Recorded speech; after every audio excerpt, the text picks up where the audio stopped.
this time tomorrow night, we will be in Iowa for a very special town hall with Donald J. Trump.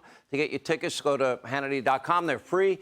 Tonight, we are right here in New York City with the only people that are normal in New York. We have a live audience show. Now, my monologue is coming up in just a bit.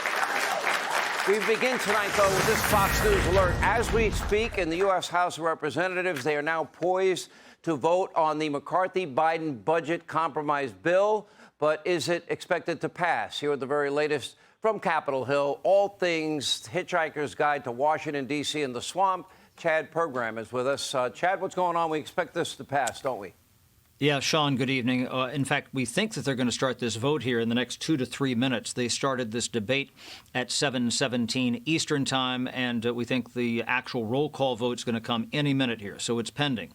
We do expect a bipartisan coalition of Democrats and GOP members to vote yes.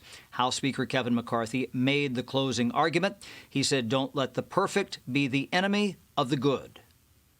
I could say, I'm going to vote no because there's something not in the bill. If I took that philosophy, I would never vote yes. I simply read the bills in front of me and decide, is this good for the country? I would say that answer is easily yes. Taxpayers will save an additional $2.1 trillion, and for the first time in more than a decade, Congress will spend less next year than this year. Once the bill clears the House tonight, it heads across the rotunda to the Senate. It's a race to finish the bill before the June 5th deadline. That's when the nation runs out of cash. How long of the weekend do you think is reasonable to give people their say before this has to get done over the weekend or Friday? I can tell you what I hope happens is that those who have amendments, if given votes, will yield back time so that we can finish this Thursday or Friday and soothe the country and soothe the markets. But GOP Senators Mike Lee and Rand Paul want the Senate to consider other debt ceiling plans first. They likely score a vote on their efforts in the closing hours. And Sean, I'm just looking at the House floor here. I believe that they are just about to start this roll call vote. In fact, they just have. Already there are 55 votes on the House floor. They just started this. Now, again, each roll call vote in the House is allotted for 15 minutes here. You look at that clock on the lower part of the screen, that counts down. It will get down to 0. However, again, as I say, it's like soccer. They keep the time on the field, and so they will allow people to continue to come in. Watch for Democrats. A lot of them might hold their votes back to see how many votes Republicans post on the scoreboard first. And after, they believe that Republicans have put their votes on, then the Democrats will likely vote for the bill and bring this across the finish line. Again, we're expecting a wide bipartisan vote on this tonight, Sean. All right, Chad, thank you as always. We appreciate it.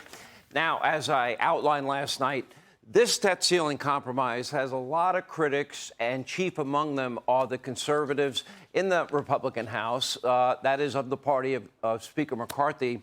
They did make a fundamental mistake, in my opinion, and that is the Speaker, in my view, should have kept all members in the loop with the negotiations before anything was agreed to.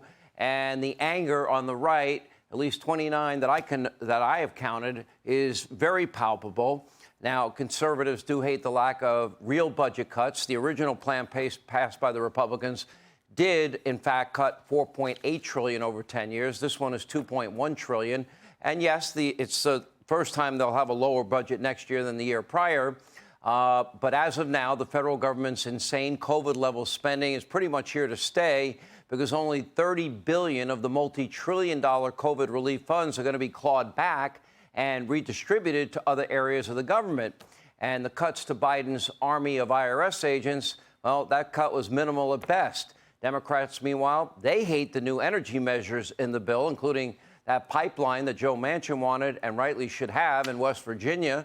They also hate that Americans with student loan debt will be forced to resume payments.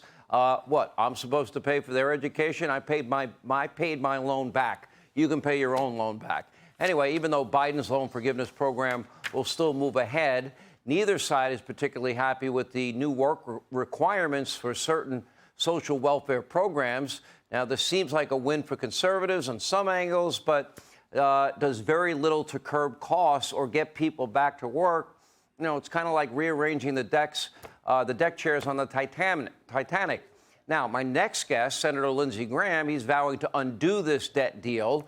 He is calling it, quote, a disaster for national defense. According to Graham, the bill will usher in the lowest level of defense spending relative to GDP in modern American history. This, as the U.S. has now been thrust into a new Cold War with communist China, as they have now created a new axis of evil, and that's China, Russia, and Iran. And this week, we watched China refuse an American invitation to meet with U.S. defense officials. They also made aggressive maneuvers against a U.S. fighter jet over international waters and even built a simulation of their hypersonic missiles, literally destroying our entire U.S. fleet in the Pacific. And they still will not take any responsibility for COVID-19, nor is Joe Biden holding them accountable for that or for the spy balloon that he let fly all across the United States over every military installation in the continental U.S. and Alaska. They demanded that America apologize for shooting down their spy balloon after Biden let it fly across the country for days. And with each passing week, the threats to reunify with our ally, Taiwan, they're getting more and more aggressive. That seems a question of when, not if. The goal of the U.S. should be peace through strength. And with a military so badass, kick-ass, so powerful and advanced that China would be deterred from ever starting any conflict around the globe. Unfortunately, there is nothing strong about Joe Biden. He is weak, he is frail, and we all know he's a cognitive mess, and he has no idea that today is Wednesday. And now, as a result, the world is less safe. For example, look at Putin's war in Ukraine. There's no end in sight. Keep in mind this war started in part because of Biden's weakness that he showed in Afghanistan. Recently, Russia issued an arrest warrant for South Carolina Senator Lindsey Graham after he praised America's massive financial contribution to Ukraine. Graham called it, quote, the best money we've ever spent. Now, fortunately for Graham, I doubt he had any plans to vacation in Moscow like his Senate colleague Bernie Sanders.